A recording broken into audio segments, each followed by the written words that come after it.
Hello guys, and welcome back to another Let's Play. Today we're gonna take a look at the Domovoi, and as usual, I don't really know anything about this game. I know that it's story-based, so get ready for lots of misspelling and grammatical errors.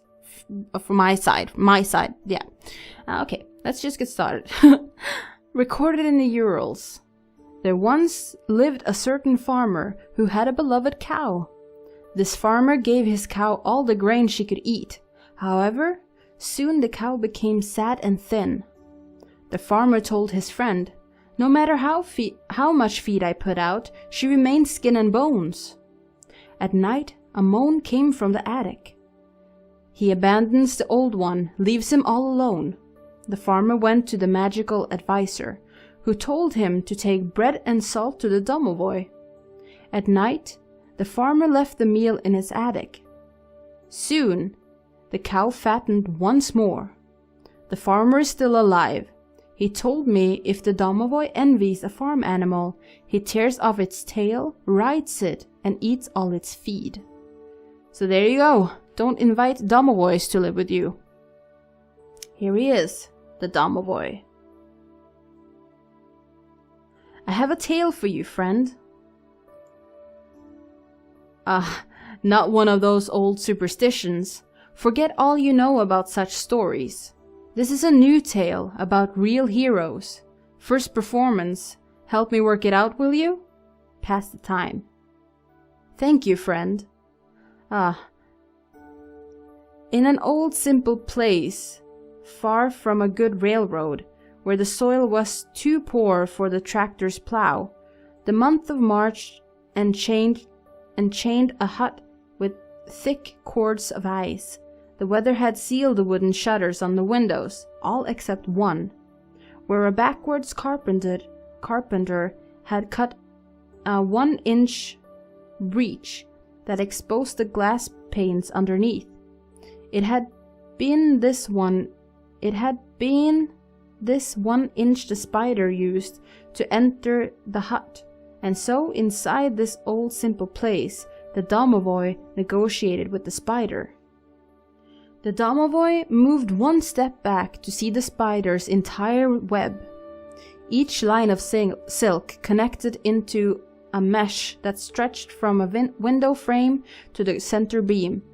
The spider had fortified this position, the Domovoi believed, as the beginning of a campaign to advance on the red corner, where the Virgin Mary's paper portrait decayed in the progress of time. You are in the home of Master Nikolai Pavlovich Gospodarev, the brave man who now battles. I have 100 children, master, the spider interrupted. The devils that raid our villages. He is the son of the patriarch, and I am charged to keep and defend this home. It is winter, master. You are covered with hair. My children are soft, the spider continued. The Domovoi paused. The spider had now encased a decorative vase in her silk. The Domovoi moved 2 steps back to see the spider's entire web. Friend, here I'm uncertain. Share your mind. How should the Domovoi advance his argument? He could invoke tradition, perhaps religion? Tradition. Good idea, friend. Until the master had returned to maintain the familial land, which the Mur distributed to his grandfather in decades past, I cannot permit the presence of unwelcome. Such talk of legacies. Master, we eat our mates. I survive my dead brothers and sisters. I continue the line of my feared mother, the dweller of churches, poisoner of priests. Would you exile my children and I to the cold? Would you murder those memories? The Domovoi paused. The spider had now encased a wicker broom in her silk. The Domovoi moved 3 steps back to see the spider's entire web. Friend. Oh. Okay. Friend, share your mind. Would it be compelling if the Domovoi were persuaded to listen? Yes. I appreciate this, friend. In the moment of weakness, a flood of black dots rolled off the spider's back and onto the web. The children huddled in packs, where they shivered like atoms. After this performance, the winter winds, previously familiar to the Domovoi, now seemed to besiege the hut. The Domovoi turned from the spider and her brood, limped to the bed crafted by his master some time ago, and fell onto it. He rested a hand on a knee, then pulled at his beard. His simple mind produced no valuable thoughts. Will you light the oven for us, master? It's cold. Great work, friend. I agree the Domovoi would be a creature who does not think past tradition. Friend, I feel your unease. You shouldn't dwell on what could have been, because there aren't tales we perform the same twice.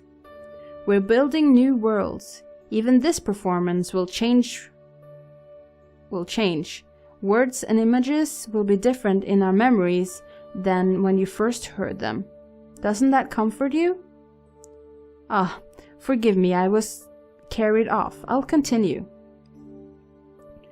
Near that old, simple place where the Domovoi and the spider had negotiated, the soldier took a hammer from his sack. It felt comfortable in his hand. He had crossed the dark swamps, swum the deep lakes, rested in the peaceful backwaters, and survived the primeval forests. Now, in this old simple place, we would settle and build the new world. The soldier tore open the wooden shutters with the 1-inch branch and exposed the glass panes underneath. He raised his hammer, and inside the hut, the burning oven blackened the walls and furniture with strata of soot. The Domovoi resented each particle. Despite routine attempts to clean, he would not combat the powerful furnace. He had been sitting on his master's bench, trying to think of anything other than soot, when the soldier's hammer shattered the window. In the next moment, the Domovoi felt his skin melt, his muscles shred, his bones shatter, all at once. His consciousness stretched to take on the room's full dimensions. The oven warmed his newly wooden interior. Winter froze his exterior. Just as the threatened tortoise retreats into its shell, the Domovoi had become the hut. When the soldier climbed through the broken window, the Domovoi felt as if he had swallowed a bowl of thick shy. I don't know what that is. He didn't feel unsafe. His physical form had merged into the wall, the furniture, the sheepskin beds. But it was too late to douse the active oven that had revealed the presence of life. The Domovoi watched the perceptive soldier unbutton his holster and take out a revolver. Simple creatures have simple thoughts. The soldier was the soaring eagle, the hero of the land, but the Domovoi saw a thievish fox. He worried for the silver samovar, still full with water. He worried the iconic towel, embroidered with his master's portrait. He knew he could not defend both. Oh, the iconic towel okay. I don't know what the samovar is. I can guess that that's a towel. Tell me, friend. Okay. What is dear to the Domovoi? Does he protect the samovar or the towel? Oh, the towel, I'm sorry. To douse the active oven that revealed the presence of life. The towel. Because I don't know what the other one is. Good idea, friend. The Domovoi concentrated on the iconic towel's features. Folded over a wooden bar, its embroidered front depicted his master Nikolai. The portrait's eyes seemed to stare at one another. After some frustration with his wife's efforts, the vain Nikolai had chosen to sew it himself, but he had not sat still in the process. The Domovoi stored these flaws in his memories as he moved the individual threads and began to re-knit the portrait. Oh, it changed a lot. Good idea, friend. Oh. The Domovoi concentrated on... Oh, we just read that. Yeah. When the soldier inspected the iconic towel, the thread cascaded. Nicholas' face crawled down the wool canvas, his forehead, nose, mouth split into two, 3 parts, a breaking puppet animated. The soldier, undisturbed, pulled the towel from its bar and stopped the performance. He knew only one creature had such domination over the household. I'm not scared, Domovoi. Come out, let's discuss this problem of ours. Great work, friend. I'm impressed. We showed the Domovoi's reverence of his matter, then revealed his uncomfortable connection to backwards religious ideologies. I'll continue. In that odd, simple place where the month of March rose its furious storms, the soldier turned from the iconic towel and saw the Domovoi sitting on his master's bench, one hand on a knee. The soldier put a chair to the table and considered the creature. Old hair, old bones. Is that what your master looked like, Domovoi? Address him as a master, rude intruder, the spider said. The mirror disturbed this land to him. You must leave, the Domovoi said to the soldier. Am I not a guest? Where is my tea, my bread? You let the spider stay here. Answer me, Domovoi. The Domovoi pulled at his beard. I am charged to defend this hut until the master's return. No one lives here. The village is abandoned. He is lying, master, the spider said. Loose hair collected in the Domovoi's palms. Who was your master's conscripted to fight? He battles the eastern devils as we speak. The soldier paused. He considered the iconic towel. I am sorry, friend. The war ended 60 years ago. The Domovoi sank. He could not count, but he knew this time to be a large number. Your master is dead. The soldier lit a cigarette. As the spirit slouched further into his knees, the soldier's drags became longer, more comfortable. The fires in the oven died. The hut grew cold, as if it had never been warm. The cigarette burned so bright, the Domovoi searched those tiny fires. They were his master's candles, unlit for decades. Would he never return? Find a different hut. The soldier tossed the spent cigarette, or find a different path. He put his revolver on the table.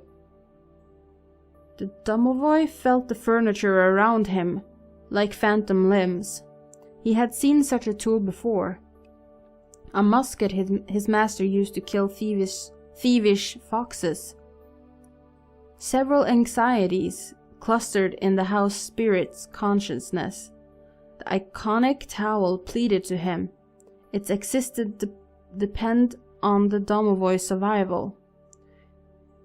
They were trophies of a backward civilization, hoarded by a dead man's creature. Old relics, old sins. The soldier waited. Tell me, friend. Does the Domovoi press the revolver to his heart, or put it in his mouth? Neither. The Domovoi's survival. Want him to survive. What is this, comrade? What are you even saying? Okay, sure. The Domovoi survives. I'll continue.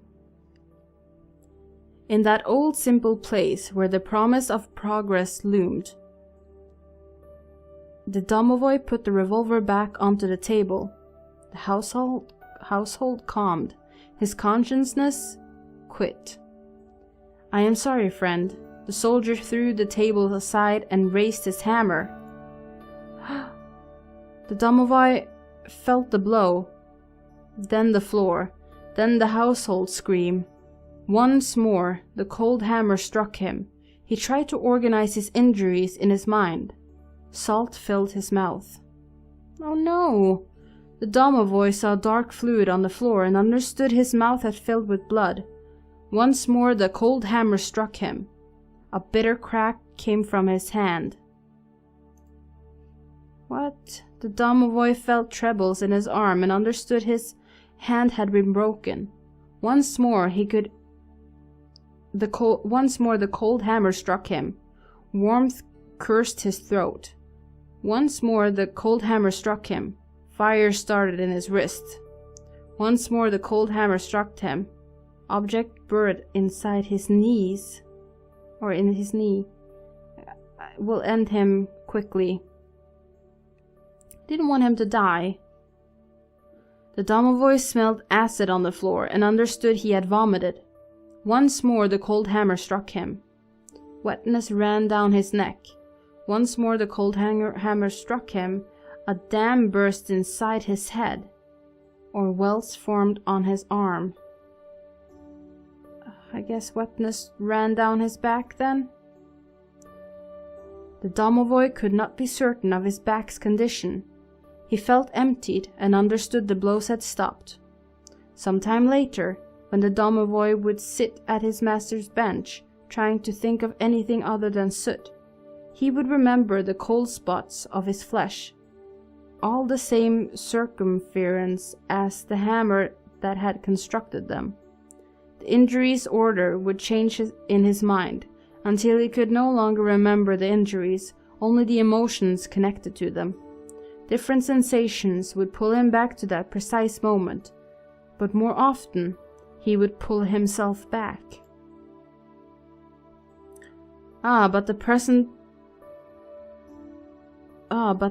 But at the present moment, the soldier still stood over him with the hammer. I'm not a murderer, creature. I'll find another place. But in some time, when the furious land has consumed you, I'll return to tame it. He left through the shattered window. He lied, master. The village is full with peasants and other such creatures, the spider said. She had now encased the red corner in her silk. The Domovoi returned to the broken glass window frame. When he connected the pieces, the window restored itself as it had never been shattered. He closed the shutters with 1 inch breadth.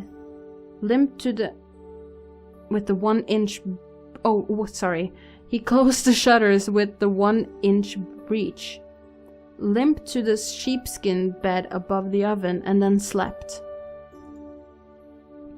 That's the end. That was okay. Sure. Vanya insists I become assertive. Do you realize how rude I've been? I invite you into my kitchen, I perform for you, and you disrespect me as... you have. you think this backwards tale would carry me to Moscow? I'm no wrecker. Get out. What? Okay. That was amazing. And every time you do this, it's gonna be a different story. So, yeah, I'll put the link in the description, and you should definitely check this out yourself. And yeah, thank you for watching and listening, I guess.